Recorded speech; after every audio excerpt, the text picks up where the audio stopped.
The word spirituality and soul is going to mean lots of different things to lots of different people, and I think that's okay. But I think we all know the direction it points. Those words point to something greater than our ordinary worries and concerns. At least, I often think spirituality is just about connection. Hello, and welcome to the Psychology Podcast. Today we welcome Eric Zimmer to the show. Eric works as a behavior coach and has done so for the past 20 years. He has coached hundreds of people from around the world on how to make significant life changes that serve them well in achieving the goals they've set for themselves. He also hosts the award-winning podcast, The One You Feed.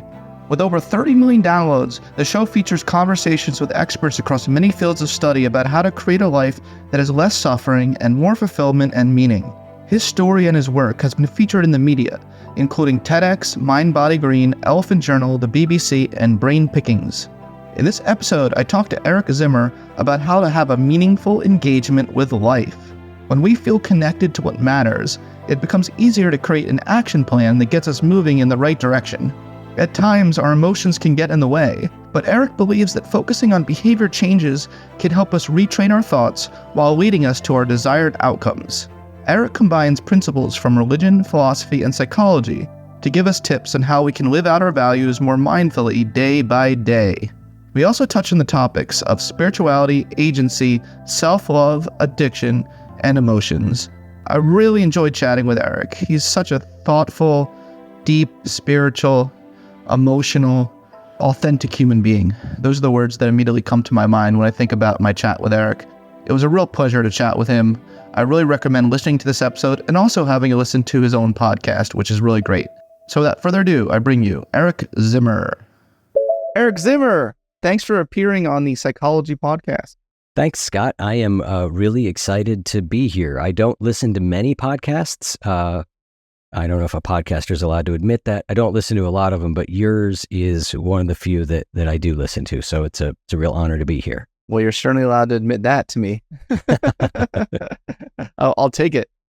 Thanks, Eric. Really appreciate that. You know how they go, sometimes they're like, doctor. We could be like, podcast host. Yeah. Anyway, it's really great to finally get you on the show. We have lots to talk about. You wear a number of hats, really. Let's be honest. One hat that I thought was really interesting is that you're a behavior coach. I'm really interested in the coaching profession, and it just fascinates me. I'd actually like to just start off by hearing when you first got interested in the profession of coaching, and why, and what is a behavior coach? Yeah. So a couple years into doing the podcast, so this would be about probably 6 years ago, I was asked by listeners of the show, "Do you ever do any coaching?" And my first couple responses were, "No, I don't."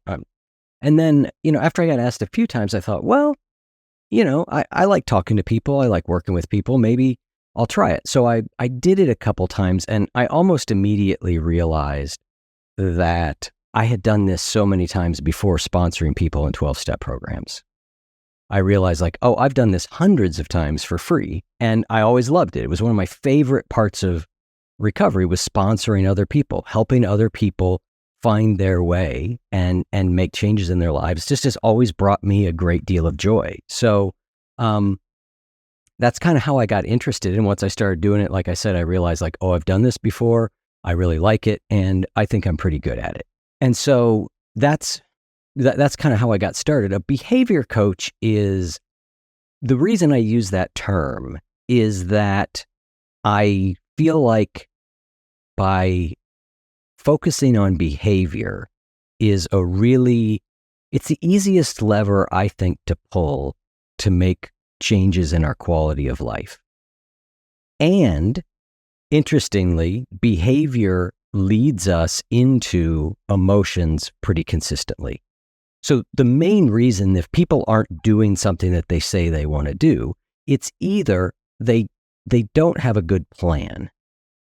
So they haven't thought about when they're going to do it. They're not specific about it. The challenge they're taking on isn't right sized. They haven't thought about the other commitments in their life. Very tactical things. And so it's really satisfying just to work with people and be like, all right, let's fix those things. And for some people, boom, they're right off and going. The other reason we don't do the things that we say we want to do, at least my opinion, is once we've taken care of the tactical, is emotional regulation. Our emotions get in the way. When it comes time to do whatever the thing is, we have some emotion around it, whether it's I'm afraid, I'm too tired, I don't see the point, hopelessness, and so behavior then brings us right up to those, and it gives us a chance to say, what were you feeling right in that moment? Let's zoom in. And so by starting with behavior, we know that there's a lot of things that just changing behavior helps, right? Like if you have fear of something and you stop avoiding it and you do it, you've taken care of the fear to a certain degree. So that's why, I call myself a behavior coach. I love that.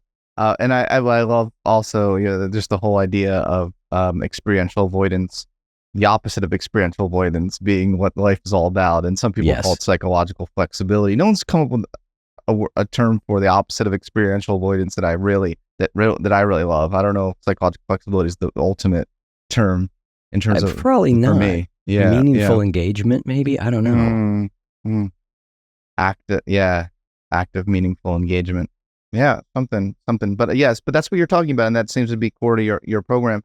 I really like the behavioral activation approach, and I was wondering to what extent you bring that into your coaching work, and that it requires an understanding that sometimes if you act the way you want to be, your brain will follow. Yeah. Even if you don't physically want to or mentally want to do the thing, you're terrified of it. You can actually act first and then let everything else catch up after that. Yeah, the phrase that I may have uttered on my podcast more than any other is sometimes you can't think your way into right action, you have to act your way into right thinking. And I heard that early in my recovery, when I was 24 and recovering from heroin addiction. It became very clear that if I let my brain do what it said it wanted to do, we knew what the results were, right? Homeless, about to go to jail for a long time, weighed 100 pounds with hepatitis. I mean, I was not well. And that's what just following what my brain said I should do. Recovery was the opposite. It said, it doesn't matter whether you want to go to a meeting today or not. Go. You take the action and the as you said, the feelings will follow. Now that doesn't happen in every case. You can't constantly act your way into everything, but it's a pretty good place to start on a lot of things. It's a pretty good indicator for a whole lot of things, is to just, decide what's important to you and, make that decision from, and we could use, you and I talked the other day about this, we could use 100 words for this, but from your higher self, what's important to you, decide that, and then do your best just to follow that plan, Yeah. Sometimes the plans don't go as you want them to go, though. And no, they sure don't. As you know. And sometimes even if you engage meaningfully in something, it can still fail on you. There's no guarantee that your fear will, that your worst fears won't come about, Yeah. I know that I'm not sounding super positive all of a sudden, but I'm saying somebody's nervous about an upcoming move, maybe. But it's like, you can have the fear and you can be like, okay, I'm going to go for it. And then you go for it.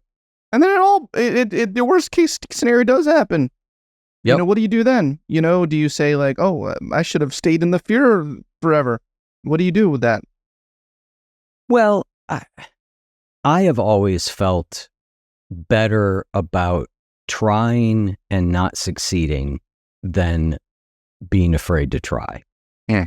I've used this example before, and I think you've referenced something like it, right? Which is, okay, so you're a single male and you want to date someone, right?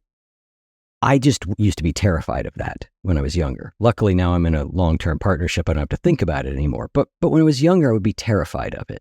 Mm-hmm. But the point would finally come where it felt worse to be.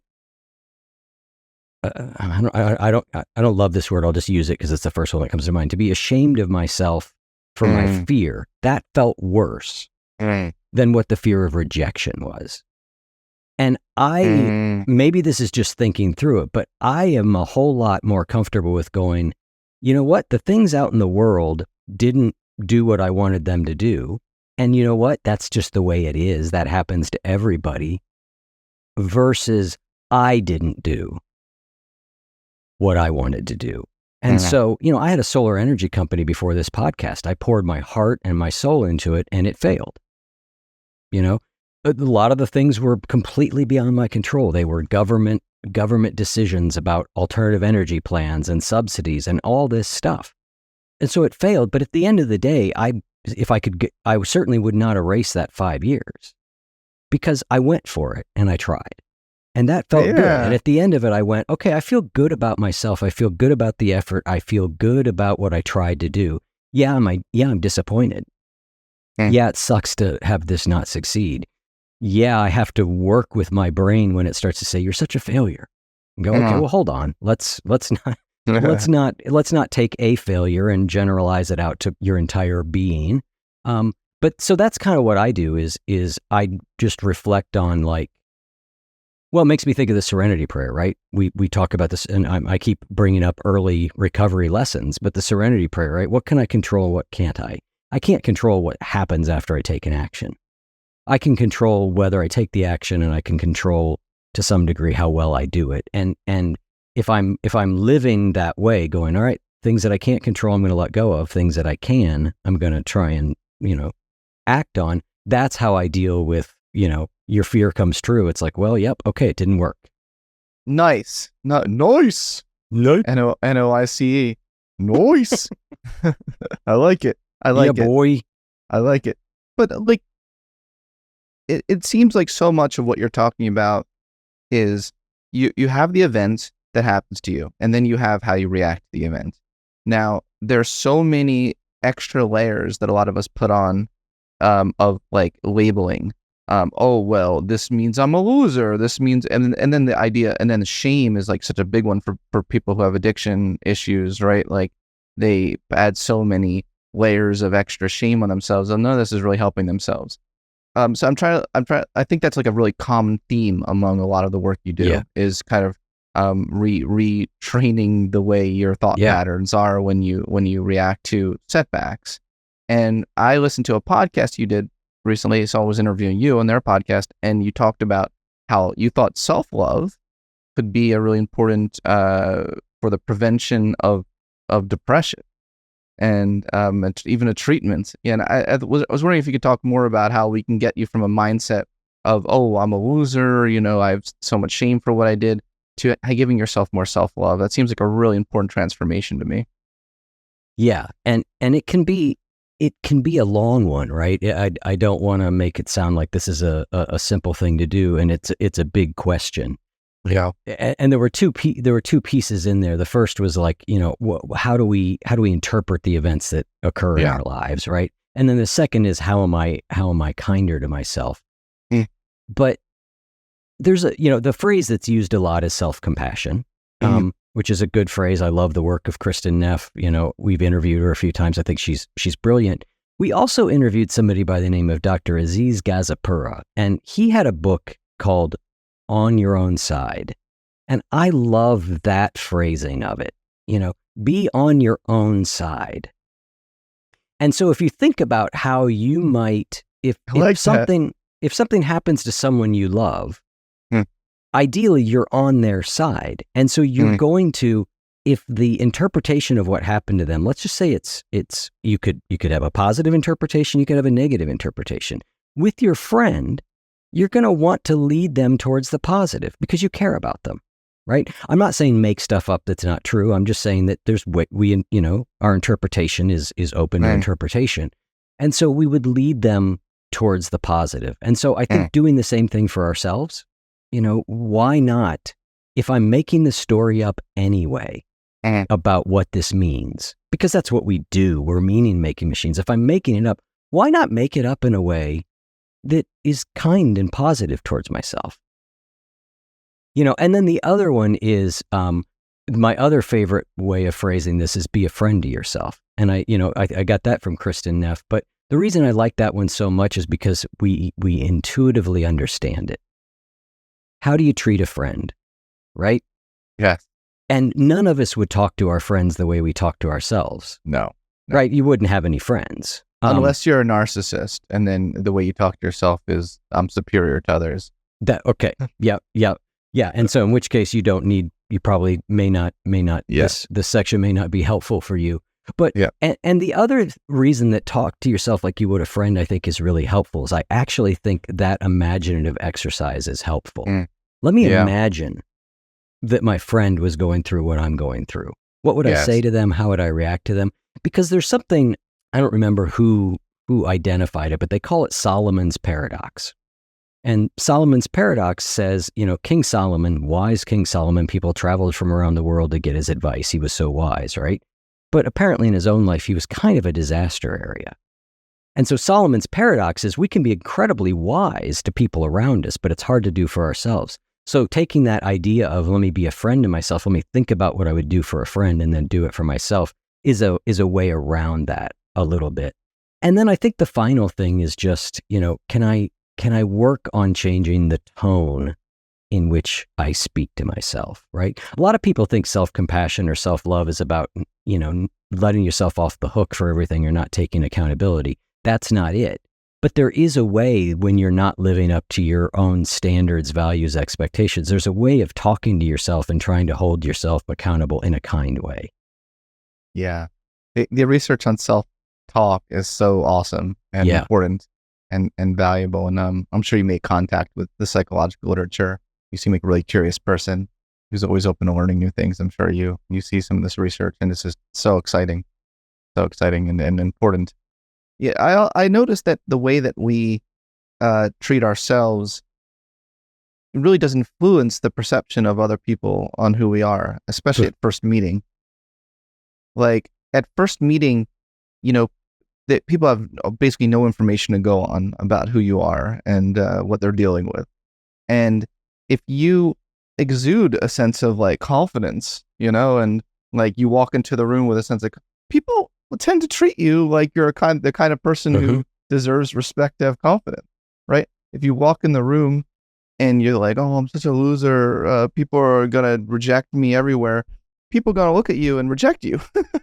So, I'm talking about, this is the way humans are, whether we like it or not. Whether we like it or not, this is the way humans are. And so again, combining like behavioral activation approaches with self-talk approaches, you can really transform a human as you are doing and as you're seeing. It's really this stuff is really transformative. Yeah, I mean, there is no doubt. I mean, I'm always interested in how much can people change, and to what degree are the circumstances of their lives, and by circumstance I mean their environments they're in, the people who parented them, how they were parented, their genetics, all those things. Like, when you apply all that to somebody's life, how much actual choice do they have? And it's an interesting and debatable question, but ultimately it's not a question that is incredibly useful because we don't know how much we can change. I can look at myself, and I've shared this a couple times, but I had an experience. It was probably last summer, maybe the summer before. I don't remember. But my mother had fallen and had a bad injury, and she was prescribed narcotics. And I was going to the pharmacy and picking up her narcotics and delivering them to her. And all of a sudden, it hit me one day that, like, not only had I not wanted to take them, I hadn't even thought about it. It just didn't occur to me. And there was a time where I probably would have robbed you at gunpoint for what I was carrying in that bag.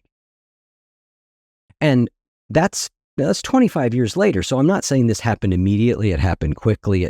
But if that level of change is possible, then it does say, like, these things do work if we keep applying them, if we keep trying. It was just a moment for me of really seeing like how far I'd come and going like, wow, that's kind of incredible. Like, I never would have thought I would get that far from my addiction.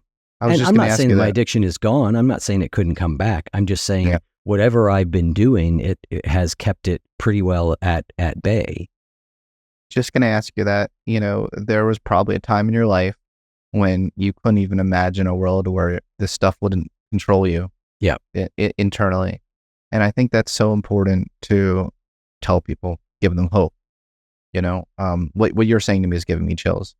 It's so important for people to realize that no matter how controlled they are by their demons, that it can reduce over time, that intensity where they feel like they're being controlled.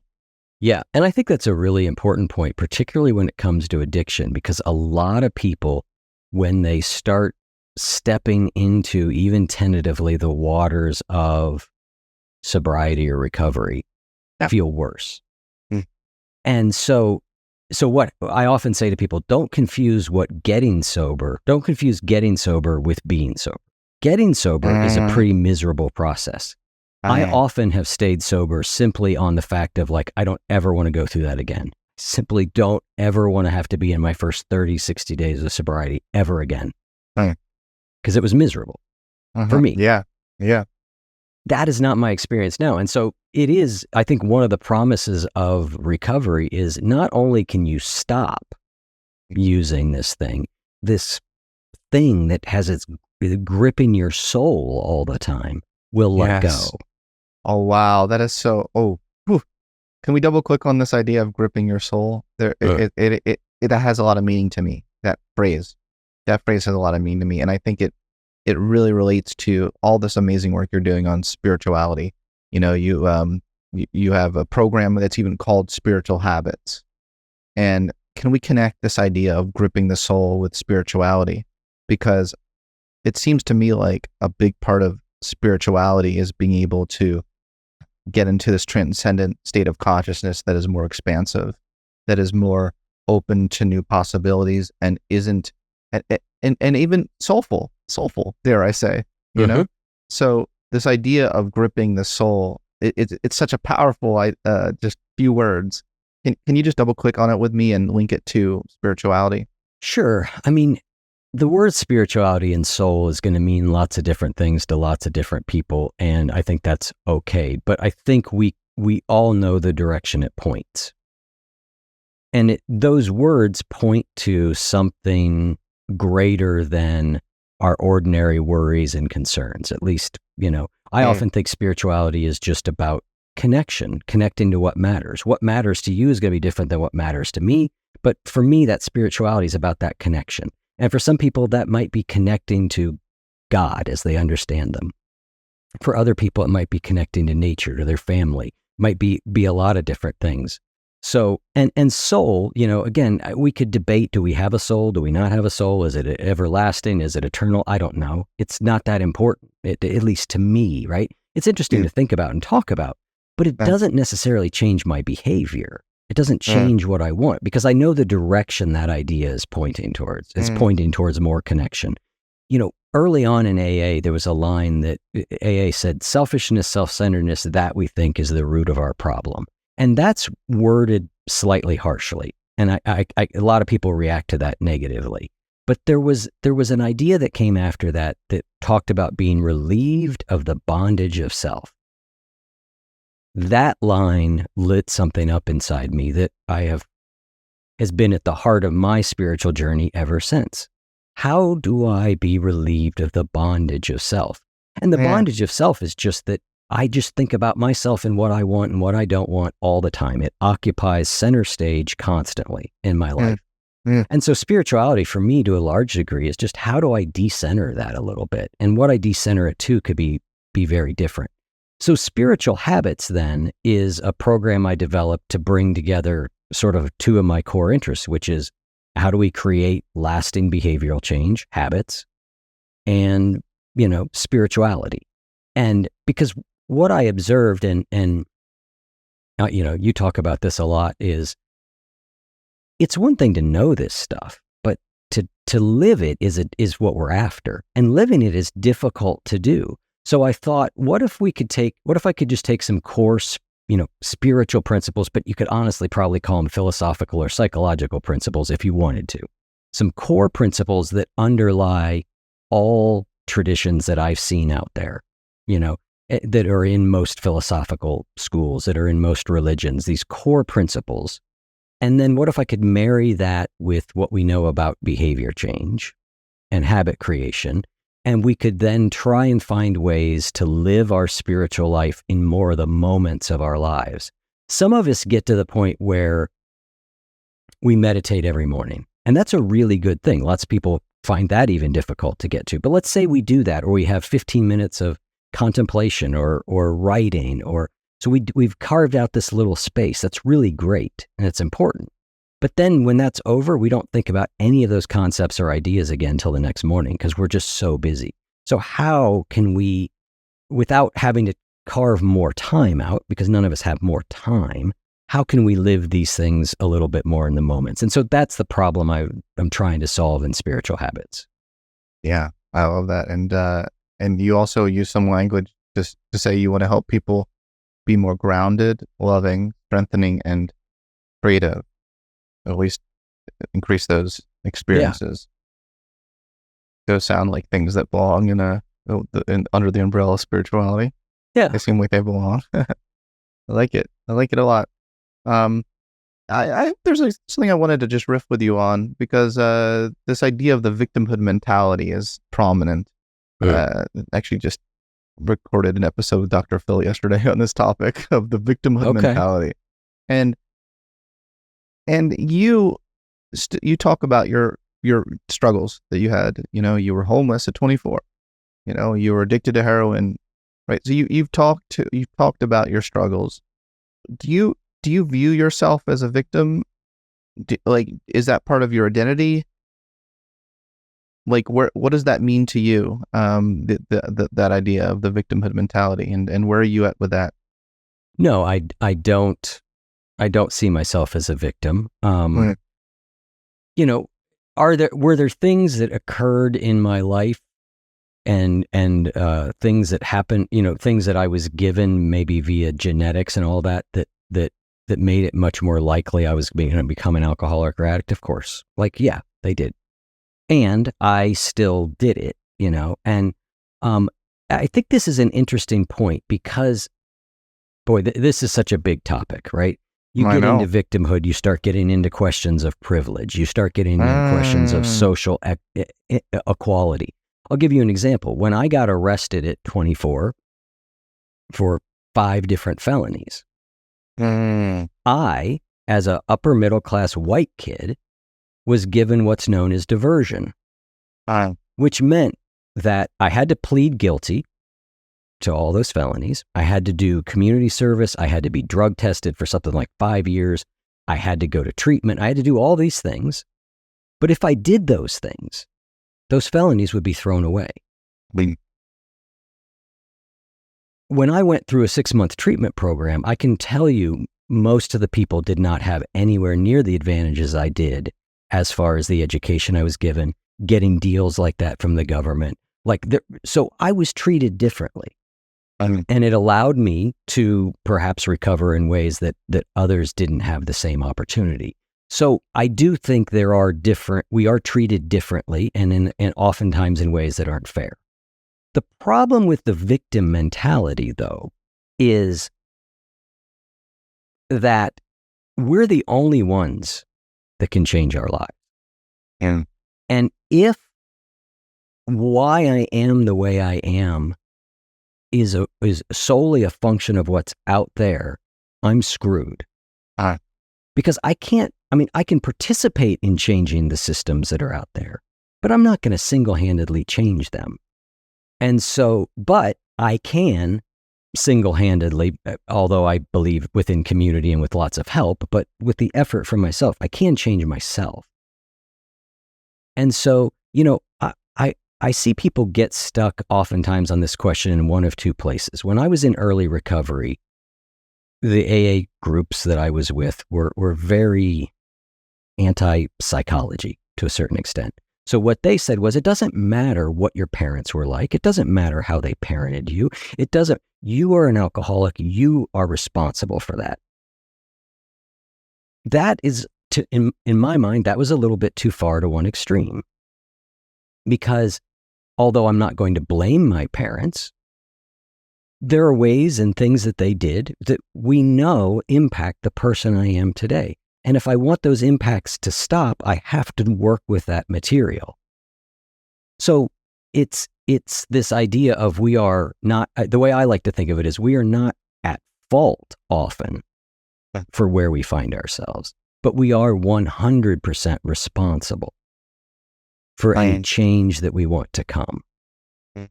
And so there are plenty of people who have been victimized by the world. Let's just think of a woman who's been raped. Like, I mean, it's a terrible, terrible thing to have happen. You are a victim of an awful crime. You know, if you've been sexually abused, you're a victim of an awful crime. But the bad news is that no one's going to come clean that up for you. And until we start, at least for me, until we start to take a really sort of radical responsibility for our own healing, we can get really stuck in the victim piece. But I do believe there's a place to be really angry at what happened to us, to be really sad and grieve what happened to us. I'm not saying like that those aren't real feelings that need dealt with. But when it comes to agency, the victim mentality, I think, can really keep us out of our own agency. At the same time, I fully recognize this world victimizes lots of people. You know, as you and I are having this conversation, there are things that would make our soul clench up happening to people right this very second, you know, that we can only describe as like they're being victimized. But yeah, so that's my thinking on it. It's really nuanced. And I think like a lot of topics, if you get on too far on one extreme of that or the other, then it doesn't work, and it tends, you get into arguments between is there a victim, is there not a victim? You get into arguments that don't help anyone. Yeah, I agree that the extremes are not helpful. I think there is such a thing as toxic agency. Which say more. The idea that you see on Instagram, you know, videos of people being like, no matter what happens to me, like, I can do it, I can handle it, I got this, you know, like you can do anything you put your mind to, you know, that kind of attitude. You can put anything you put your mind to. So I think toxic agency is ignoring that, well, the environment and support structures do matter. Yeah.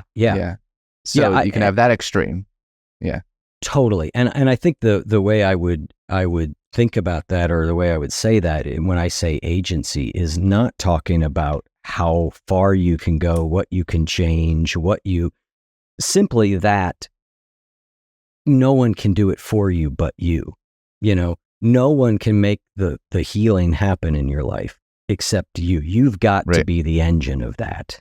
And if you're not the engine of it, then it's not going to happen. And that isn't really fair. What would be fair is if you were victimized, whoever victimized you came along and helped you heal. Obviously, it couldn't be the same person, but there would be some karmic balance. Yeah. Oh, I was victimized, but now I get an equal amount of free support back from the universe. But it doesn't work that way, you know? And so, but I agree, the toxic agency, toxic positivity, you know, to ignore the very real things that our environments, our socioeconomic status, our genetics, the way we were parented, those things are all very real. And very real. We have to take them into account in our healing and in what we expect from other people. Absolutely. Love what you're saying. And it seems related to what you talk about as the middle way, as being such an important thread running through lots of ways of dealing with life and its atrocities and challenges. Can you talk a little more about how you apply the middle way, or what is the middle way, and how do you apply it in your own life? Yeah, I mean, the middle way is an idea that has shown up through lots of philosophical and spiritual traditions for a long time. You know, I won't attribute the right people to the right things, right? But you know, there was, I think, was it Aristotle or Plato's idea of the golden mean? You know, the temple at Delphi said, you know, nothing in excess on it. The term middle way came to me through Buddhism, and it meant, it spoke to the fact that the Buddha, you know, the story goes, was this really rich prince, and he lived that way of life. I'm condensing greatly. He lived that way of life, didn't satisfy him. So then he thought, I'm going to go to the other extreme, and I'm going to live in the forest, and I'm going to eat 1 grain of rice a day, and you know, I'm going to put myself through all these really torturous practices, and that didn't do it either.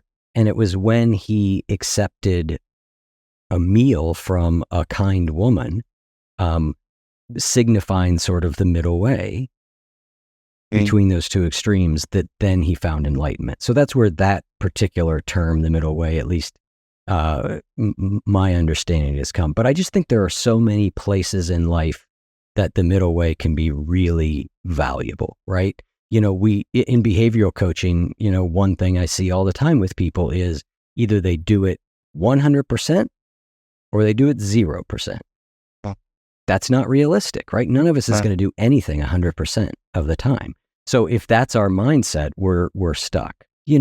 I think you could talk about the middle way between optimism and pessimism, right? About finding, a realistic view. If you're hopelessly pessimistic, that's no good. If you're hopelessly optimistic, that's no good.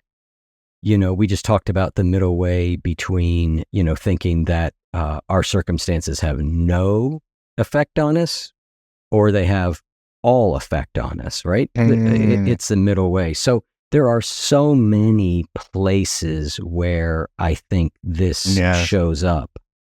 It's a thing that I love. It's something I really love and have found to be very helpful in my life. There's between being too easy on ourselves and too hard on ourselves.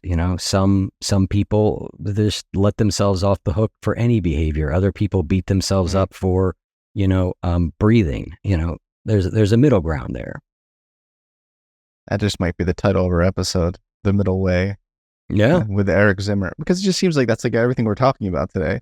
We're like, oh, well, if toxic positivity can go too much in one direction, or, so it just that seems like it cuts through so much of what you do. Yeah, one of my favorite stories, it concerns the spiritual teacher, the forest monk Ajahn Chah. And he was asked by someone, they said, "What? I don't understand. You tell one student this, and you tell another student this other thing." And he says, "Look, my job is to keep people on the path.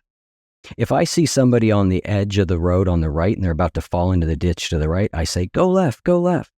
If they're on the left and they're about to fall into the ditch to the left, I say, go right, So I think so much of, for people who are listening to this and people like you and I who are really interested in these ideas and read studies and read books, we do have to apply a lens of, well, does that make sense for me?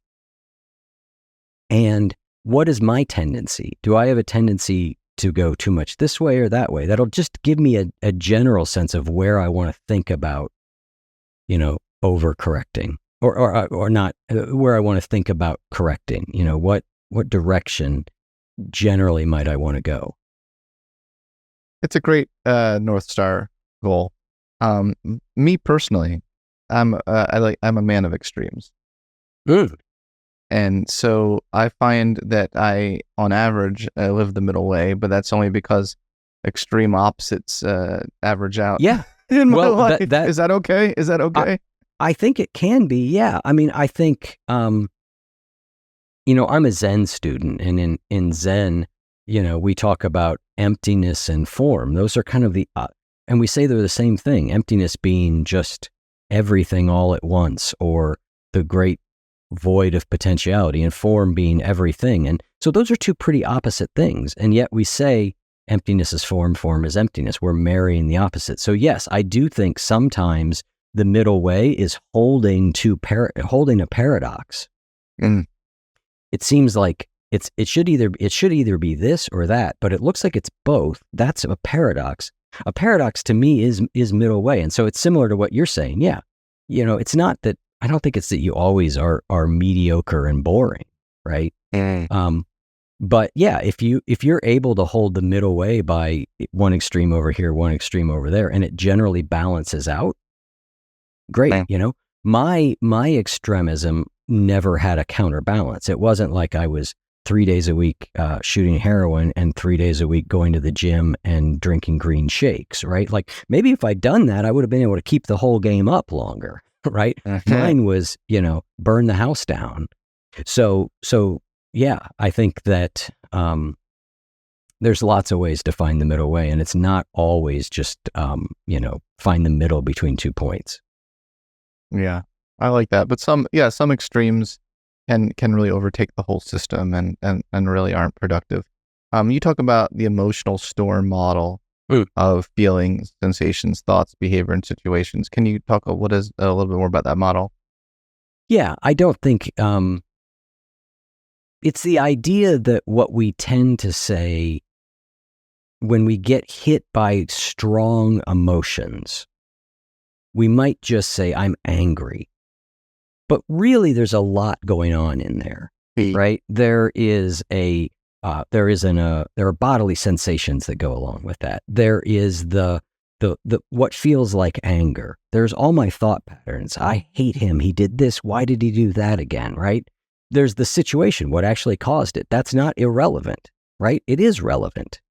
And then almost always there's some, a lot of people say emotions evolve to urge us to behavior, to get us to do things. So almost always in one of those moments, there is a urge to do something. I'm going to yell at him. I'm going to scream at him. I'm done working for today. I'm going to play solitaire the rest of the afternoon, whatever it is. And so if we can take that one thing that feels overwhelming, anger, and we can deconstruct it a little bit into those pieces, then I think that can help us have an opportunity of dealing with it more skillfully. It gives us multiple places to intervene. Do I want to intervene behaviorally? Like, okay, I'm not going to do that thing, or I'm going to do this other thing that's good. Do I want to intervene cognitively? Do I need to think about, am I engaging in a cognitive bias that's causing me to see it? Do I want to engage somatically? Do I need to calm my... So it gives me options and allows me to see it. And so the reason I call it a storm is because a storm is made up of like thunder, lightning, wind, rain. It's all of it comes together. And we're like, well, that's a bad storm. Damn. But if you can tweeze it apart, and then I think also just the very act of tweezing it apart, trying to figure all that out helps.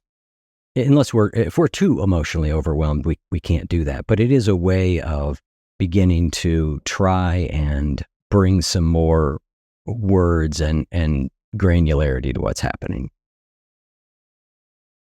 Is that your phrase, the emotional storm model? Is that your model? Yeah. Well, nice. Okay. We got non-psychologists doing psychology out here. Yeah, Scott. I was going to say, better watch out. You created a model. You created a psychological model. I'd be curious what you think, though. I like it. It obviously relates to things that exist in psychology, other concepts, but it's very intuitive to me, and I can immediately grasp what you're saying and can relate to that feeling of being overwhelmed by my emotions, having it control me as opposed to me feeling in control. I can really relate to it. It's very relatable, and I think sometimes that's what matters the most when it comes to helping people. Yeah, it's certainly not like the basic idea is not original, right? It just was a way of trying to put it together. Nothing is really. I can I ask you a question? No. Okay. All right. Of course, my friend. Ask me anything. I've been thinking about, but the thought that's been rumbling around my mind in a while is, are thoughts and emotions truly separate things? We tend to never see one without the other, right? They tend to co-arise. And I do think there's some ways that we can talk about them as being separate, and obviously I'm talking about trying to think of them separately for this model. But I just really have been it's been rumbling around my mind. Like, are we really talking about two different things, or are we talking about one thing that always arises that has different dimensions? And maybe that's just semantic, but it's been on my mind. Yeah, that's an alleyway that if we go down that alleyway, we'll be talking for hours. All right, Lisa Feldman. I recommend people listen to my episode with Lisa Feldman Barrett on emotions. I think in a lot of ways she would probably say that they're more intertwined than people realize. Yeah. Feelings is something else. but feelings and emotions aren't the same thing. That's why these level of nuances. But that when you get to the level of emotions, it is deeply intertwined with our labels that we put on the feelings. Yep. Yeah, we've had Lisa on a couple times. Her work is fascinating. Yeah, isn't it? Isn't it awesome? Yeah, she's but really I think good. that relates. It relates to this. And okay, so creativity and spirituality, that linkage, super interesting linkage.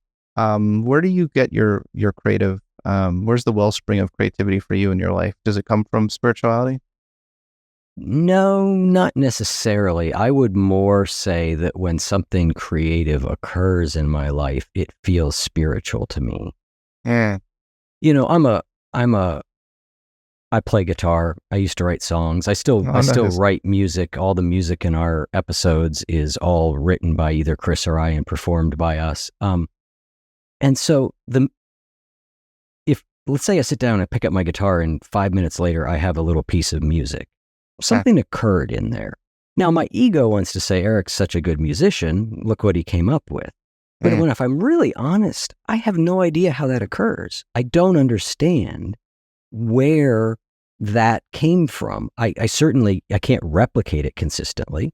You know, now that's not to say that practice and showing up and trying doesn't help, but I'm saying the actual process where something new emerges is deeply mysterious to me. And it feels to me like it feels spiritual. And when I look at the universe, it seems to me one of the fundamental characteristics of the universe is just this wild desire to create.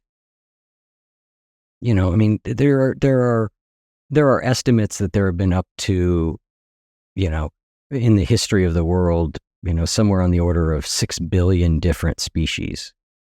That's a lot of different things. That's a lot of, you know, looks to me creative, right? You know, something emerging from something else, something new emerging, which is, you know, and so when I'm being creative, it feels to me spiritual. I feel like I'm connected to something mysterious and bigger than me that I don't understand. So I would say that's more the link. The other interesting link is if you start to look at mystical experiences as they're described, and I did this recently for a talk I gave, you were to pull out some of the characteristics of a mystical experience, and you pull out the characteristics of a flow experience, you can map them almost exactly to each other, right?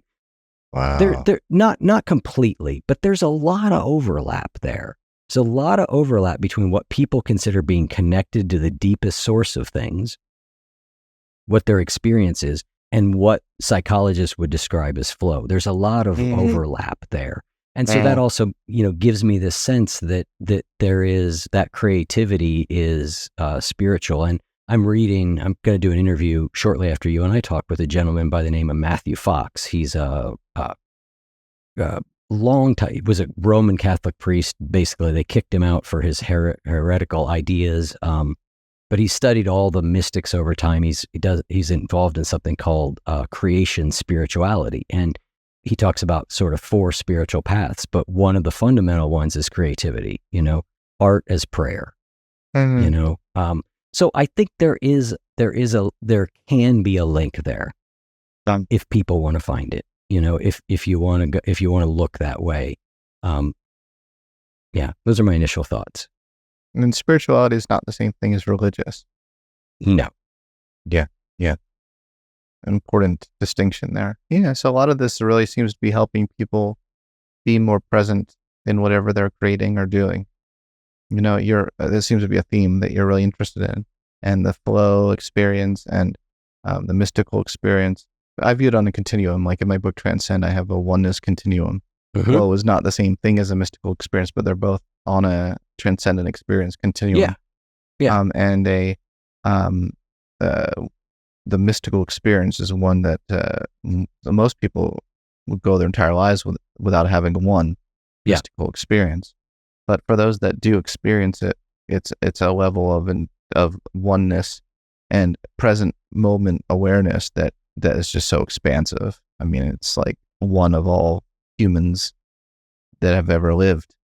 You're not just that currently live, but of all time, you just feel like in touch with something, some source of something. Yeah. Yeah. I've had a couple of them, and via non-psychedelic means. And, they are, yeah, they are, it was pretty amazing. It was pretty incredible. I think my primary spiritual tradition these days is Zen. And, Zen is of all the Buddhist traditions, Zen is the most focused on that. They focus so much on what they call Kenshō, awakening. It's that thing. Right. But what they recognize is the vast, vast majority of people are not going to have an experience like that and live out of that consciousness the rest of their life. So the Zen path then becomes about deepening, clarifying that experience. There's a spiritual teacher out there, Adi Ashanti, who I was talking to, and I was asking him about this because I was like, I had this incredible experience. And in that moment, like everything that normally concerns me seems completely irrelevant, right? But I don't feel that way now. And he had a line that has meant so much to me. He said, devote yourself to whatever remains of it. And I really love that because it says, how would I act and behave if what I saw then was true? And it seemed like it was very true at the time. So if I believe that's true, how do I act? And so now we're kind of back a little bit where we started, Yeah. I don't feel it. I don't feel that oneness, but I saw it. I experienced it. So if I believe that that's an aspect of reality, then what actions would I take if I believed that? And that can act as a real orienting, concept. It's a value like any other, right? We choose our values based on what we believe to be most true. And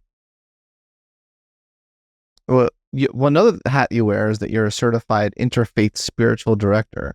And how do you bring all these principles that you're talking about right now into that work you do there? Yeah, I mean, spiritual direction work is it's interesting work because it is extraordinarily,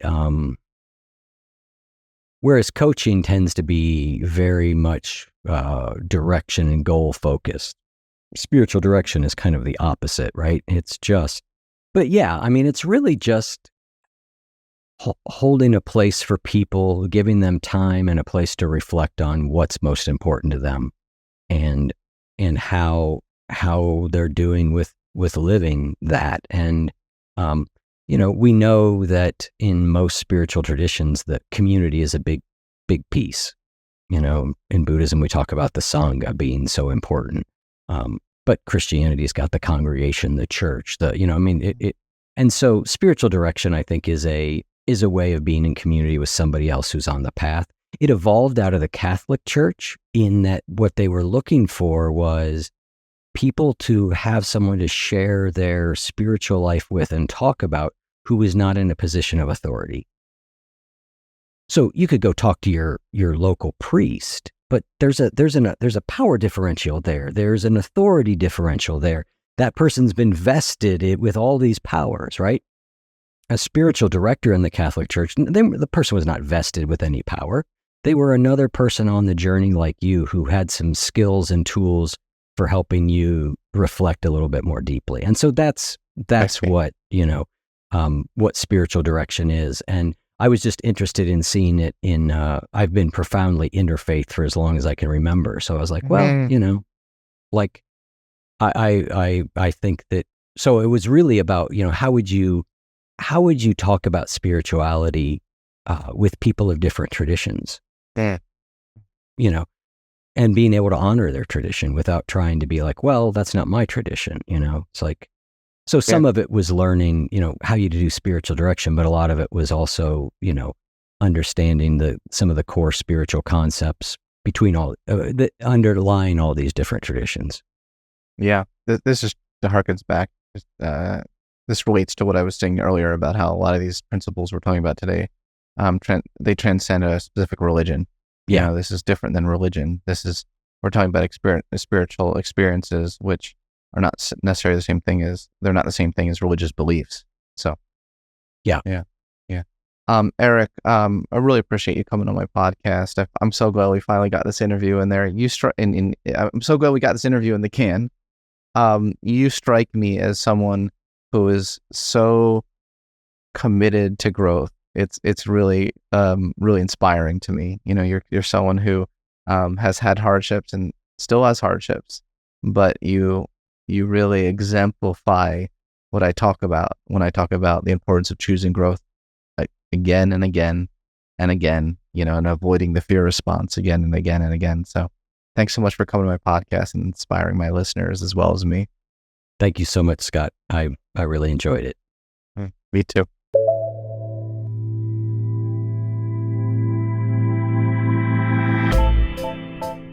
Thanks for listening to this episode of the Psychology Podcast. If you'd like to react in some way to something you heard, I encourage you to join in the discussion at thepsychologypodcast.com or on our YouTube page, The Psychology Podcast. We also put up some videos of some episodes on our YouTube page as well, so you'll want to check that out. Thanks for being such a great supporter of the show, and tune in next time for more on the mind, brain, behavior, and creativity.